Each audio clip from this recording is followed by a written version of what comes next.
Assalamualaikum warahmatullahi wabarakatuh. Kami dari kelompok 1 kelas R6N ingin mempresentasikan top-down parsing backtrack versus thumb track yang beranggotakan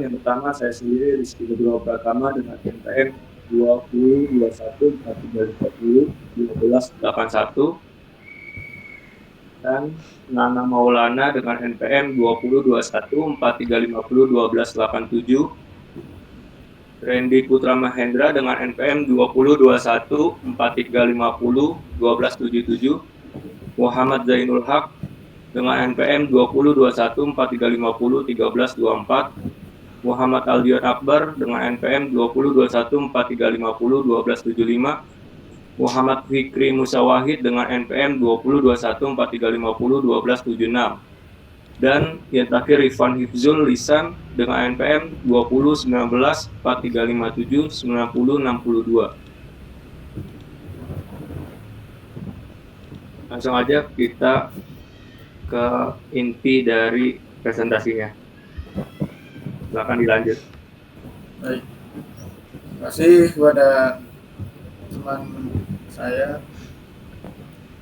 Rizky Nugroho ya. Selanjutnya di sini saya akan menjelaskan tentang top-down parsing, yang mana top-down parsing adalah salah satu teknik analisis sintaks dalam pengolahan bahasa yang digunakan untuk mengurai atau memeriksa apakah urutan token bisa atau bisanya dari input teks dapat diterjemahkan sesuai dengan aturan produksi dari suatu grammar tertentu. Teknik ini dimulai dari simbol awal, yaitu start simbol dari grammar, dan mencoba untuk menghasilkan urutan token yang sesuai dengan struktur sintaks yang didefinisikan. Selanjutnya, silakan.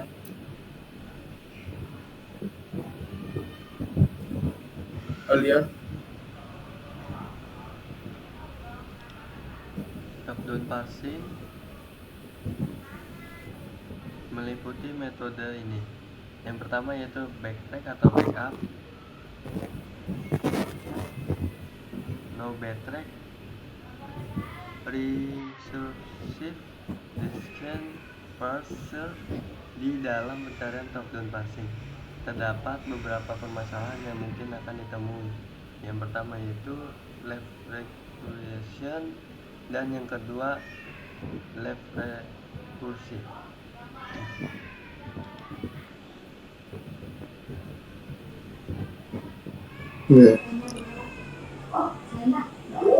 Brute Fresh kelas metode dengan backup termasuk metode brute fresh adalah kelas metode parsing yang menggunakan produksi alternatif jika ada ketika hasil pengguna sebuah produksi tidak sesuai dengan simbol input, penggunaan produksi sesuai dengan nomor urut produksi, memilih aturan produksi mulai dari kiri max expand simbol non-terminal sampai pada simbol terminal.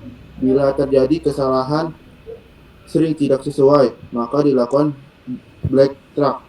Algoritma ini membuat pohon parsing secara top-down, yaitu dengan cara mencoba segala kemungkinan untuk setiap simbol non-terminal. Brute force contoh suatu bahasa dengan aturan produksi sebagai berikut. S terminal A variabel A terminal D atau terminal A variabel B. Variabel A terminal B atau variabel C. Variabel B terminal C, terminal C, terminal D atau terminal D, terminal D, terminal E. Dari contoh brute force yang tadi dibacakan oleh Randy itu merupakan sebuah grammar. Lalu selanjutnya itu dilakukan dengan pohon tree. Terjadi kegagalan 3 dilakukan backtrack. Yang keempat ini di mana variabel S menurunkan terminal A, lalu menurunkan lagi variabel A, lalu menurunkan lagi terminal D, dan variabel A itu menurunkan C. Untuk membedakan variabel dan terminal, cirinya ada satu yang utama menonjol, yaitu kalau untuk variabel hurufnya besar, sedangkan untuk terminal hurufnya kecil. Lalu yang kelima di sini ada variabel S menurunkan terminal A dan juga variabel B. Yang keenam, variabel S menurunkan terminal A lalu menurunkan variabel B. Di sini variabel B menurunkan terminal C, lalu terminal C lagi dan juga terminal D. Terjadi kegagalan lagi pada tahap ke-6, dilakukan backtrack pengulangan lagi. Misal ingin dilakukan parsing untuk string ADDC. Yang pertama itu kita masukkan dulu variabel S. Lalu yang keduanya itu variabel S-nya itu menurunkan terminal A, variabel A dan juga terminal D. Lalu dilakukan step yang terakhir yang ketiga. Variabel S menurunkan terminal A, menurunkan variabel D, menurunkan lagi terminal D. Lalu di sini variabel A-nya ini menurunkan terminal D, terminal B. Itulah dari string ADDC. Selanjutnya dibacakan oleh Rifan. Brute force, kelemahan metode brute force. 1. Mencoba semua aturan produksi yang ada sehingga menjadi lambat atau waktu yang sulit. Mengalami kesulitan untuk melakukan pembetulan kesalahan. Ketiga, banyak memakan memori karena membuat backup lokasi backtrack. Yang keempat, grammar yang memiliki rekursif kiri tidak bias diperiksa sehingga harus diubah dulu sehingga tidak rekursif kiri, karena rekursif kiri akan mengalami loop yang terus menerus.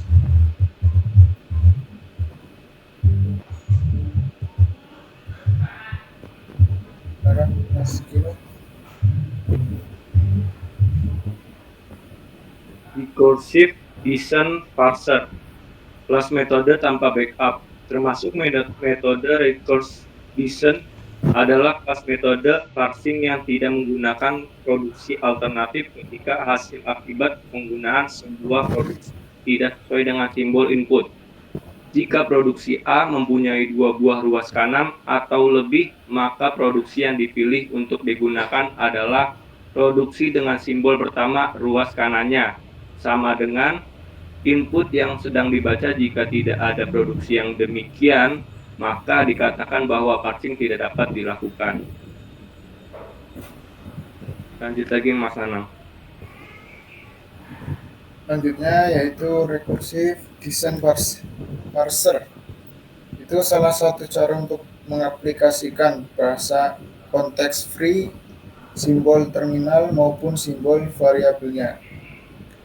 Sudah bukan sebuah karakter, besaran leksikal sebagai simbol terminalnya, besaran sintaks sebagai simbol variabelnya atau non-terminalnya. Dengan cara penurunan secara rekursif untuk semua variabel dari awal sampai ketemu terminal, tidak pernah mengambil token secara mundur atau backtracking. Beda dengan Turing yang selalu maju dan mundur dalam melakukan parsing.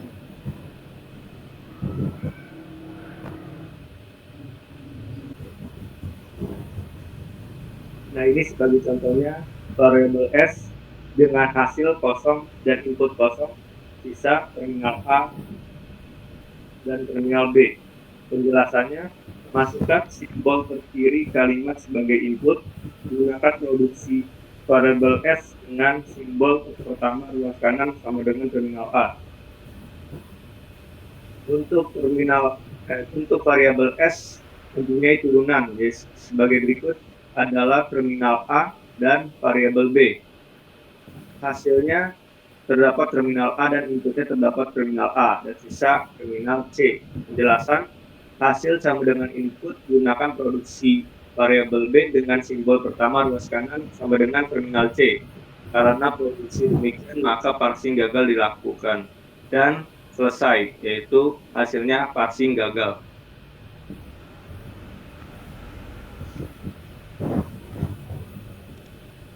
Left recursion. Sebuah grammar dikatakan bersifat left recursion apabila grammar tersebut mengandung suatu non-terminal dan derivasinya. Contoh, variabel A terminal alpha. Metode top-down parsing tidak bisa menangani grammar yang mengandung left recursive, sehingga left recursive perlu dihilangkan. Di bawah ini akan dijelaskan bagaimana cara menghilangkan left recursive. Variabel A terminal alpha atau variabel beta, maka variabel beta variabel A aksen dan diturunkan menjadi terminal alpha variabel A aksen atau empty. Mengapa dalam metode top-down parsing tidak boleh terdapat left recursive? Karena left recursive menyebabkan parsing mengalami looping tak terhingga.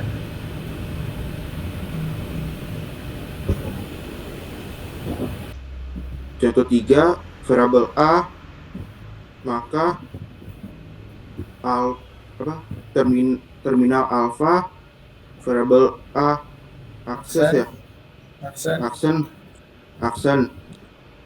variabel A aksen, maka variabel beta 1 atau variabel beta 2. Adanya leaf factoring ini menyebabkan grammar menjadi ambigu karena tidak jelas yang mana dari dua produksi alternatif yang bisa digunakan untuk memperluas non-terminal A. Variabel A. Dari contoh soal di atas, kita tidak tahu mau menelusuri variabel A ke terminal A atau ke terminal B.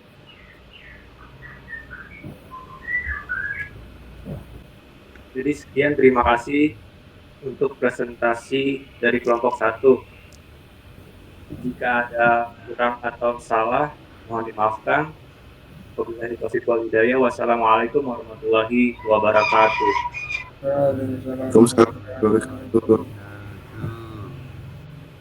Coba Yon, diperiksa dulu dan rekordannya.